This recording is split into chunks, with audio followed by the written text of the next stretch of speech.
grande verdade é que, né, a gente está inserido dentro desse contexto, né, há muito tempo.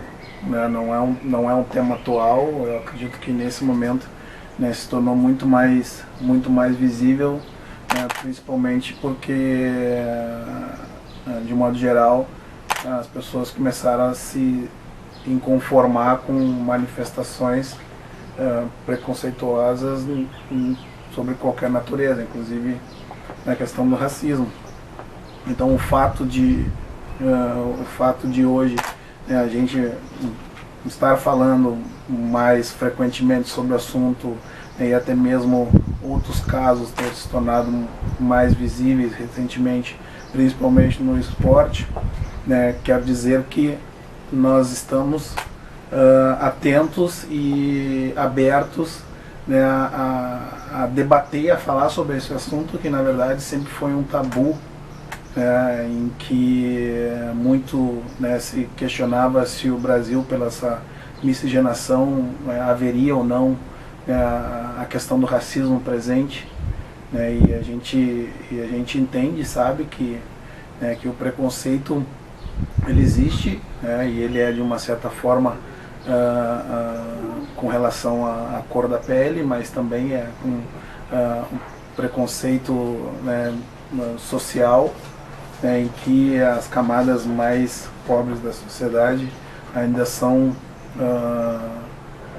exclusivamente ou muito, ainda existe o negro que é pobre, né, e que em função da escravidão, que há pouco mais de 100 anos deixou de acontecer, não teve as mesmas oportunidades, que os outros membros da sociedade, por isso a desigualdade que hoje a gente vê.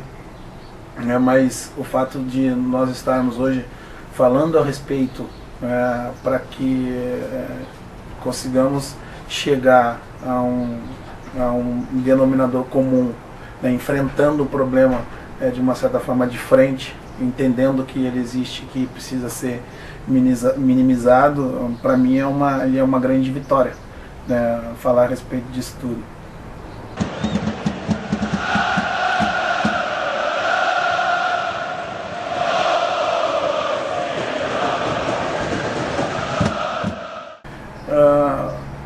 Eu não me recordo, né, em algum momento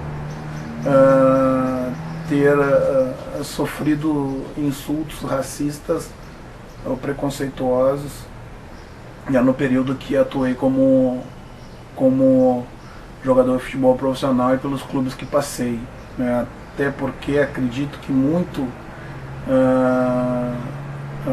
em função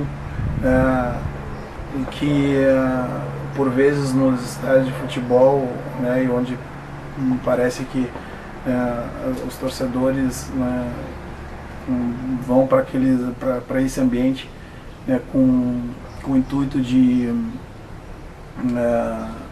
deixar aflorar, né, muito da paixão pelo seu time, e em alguns momentos passarem do limite aceitável da boa convivência, da educação, né, da ética e da moral, cometendo aqueles atletas que estão ali participando da partida de futebol, cometendo alguns insultos. Eu não me recordo, né, em algum momento, né, ter sido eu recebedor de insultos dessa natureza. De outra natureza, obviamente sim, né, apupado pelo torcedor quando você entra em campo, insultado com outros, né, palavras de baixo calão, mas pejorativamente com insultos racistas, não me recordo, né. Eu joguei no Japão, joguei no Fluminense e aqui no Grêmio durante muito tempo, e não vivi na pele esse fato, mas claro que tive conhecimento de em outros momentos dos atletas terem passado por isso e manifestarem a sua insatisfação.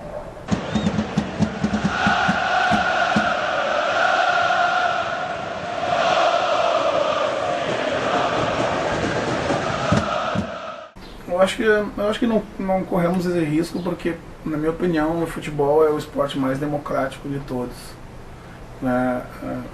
No sentido abrangente e do acolhimento daqueles que desejam participar e jogar futebol, né? Porque diferente, por exemplo, de um voleibol, de um basquete, se você não for muito alto, né, talvez você não tenha chance, né? E o vôlei mudou uma regra para que você colocasse um jogador por vezes mais hábil, né, mais baixo para poder jogar. No futebol contempla todas as características físicas, né? Vai jogar o alto, né, o baixo, né, o lento, o rápido, né, o branco, o negro, o índio. Congrega todas as raças, todas as etnias, né? E na verdade, a bem da verdade, o nosso futebol brasileiro, ele tem na sua essência o talento, na minha opinião, em função muito da miscigenação.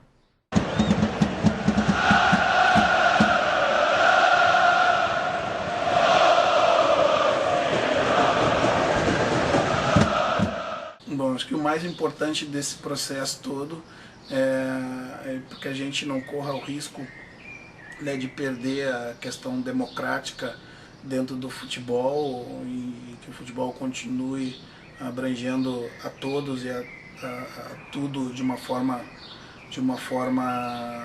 muito democrática. É que, exemplo dos casos que recentemente tem acontecido, né, que se haja da forma como ocorreu, né, responsabilizando, né, punindo, né, para que os exemplos citados, né, não voltem a acontecer, pois no nosso mundo atual, né, é incabível e inaceitável, né, qualquer tipo de preconceito.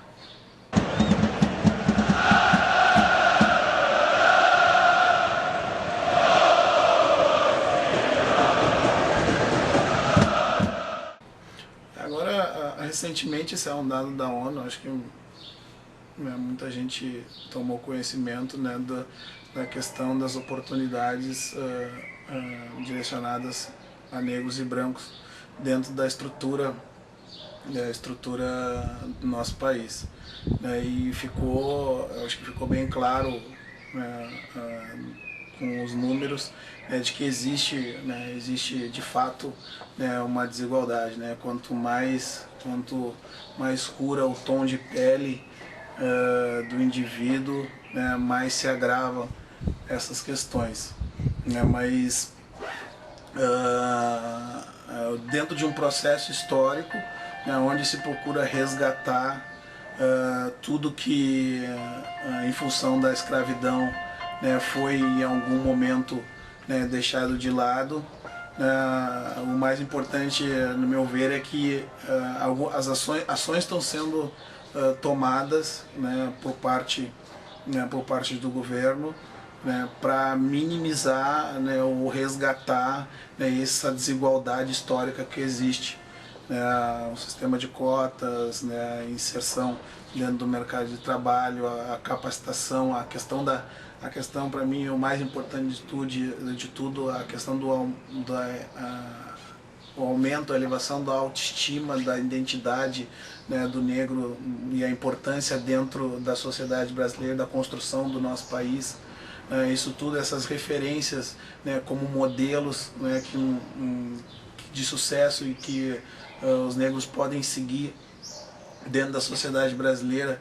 Eu acho que tudo isso vem ao encontro, né, de uma visão mais atual, humanitária, né, para que se resgate uma desigualdade histórica, né, com medidas assertivas, né, e igualitárias, né, assim como diz a Constituição de 88, que todos devem ter as mesmas oportunidades. Durante um período,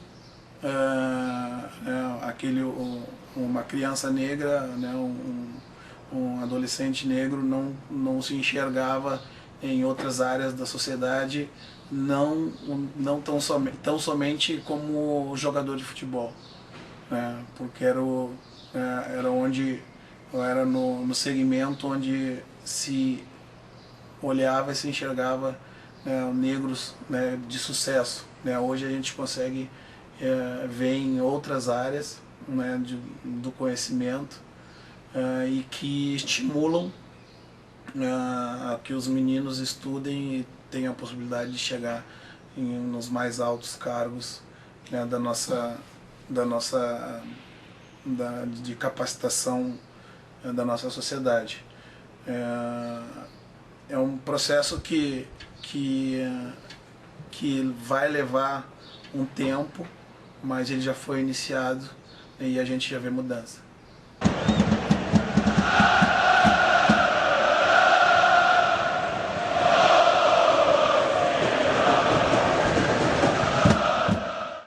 Eu acho que eu voltaria de novo à primeira questão, onde para mim o mais importante disso tudo é que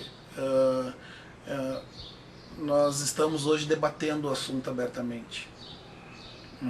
E isso para mim é o mais importante, né? Congregar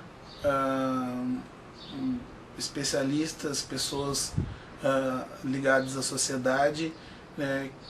Convidá-las para discutir e falar sobre o assunto, debater, mas não só debater, assim como também propor medidas para que efetivamente, para que de fato nós tenhamos evolução dentro desse processo. E para mim o seminário e os seminários desse gênero são importantes nesse sentido, né? Ouvir as mais variadas opiniões a respeito, respeitá-las acima de tudo, mas entender que existem várias formas, né, de luta, né, e de abordagem com relação ao assunto racismo, ao preconceito, né, mas que com uma única finalidade, né, conquistar e congregar, unir todas essas ideias, né, e transformá-las em ação. Né, pois de nada adiantaria se nós conversássemos, chegássemos a um consenso, né, e não agíssemos, né, para que as coisas que fossem discutidas nesses momentos, nesses seminários, fossem colocadas na prática. Para mim esse é o mais importante, dialogar, ouvir, né, e agir.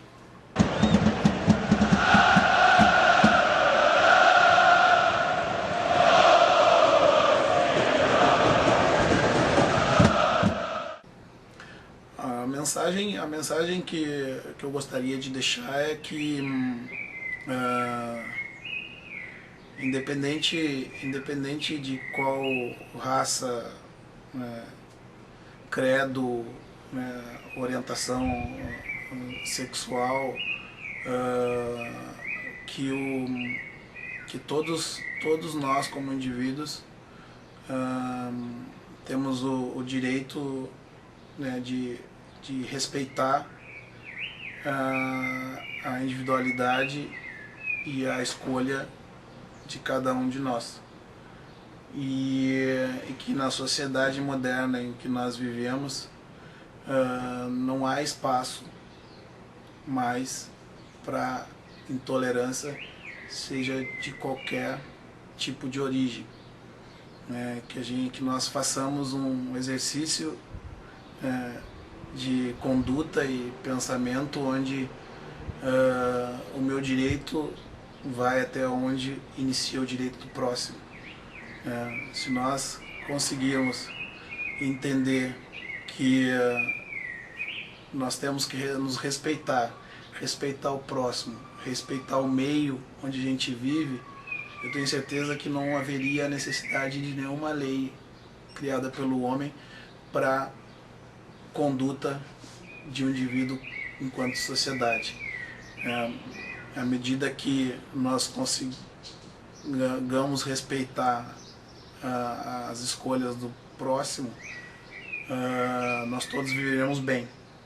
E a mensagem para mim é essa: o respeito, a individualidade está acima de qualquer coisa.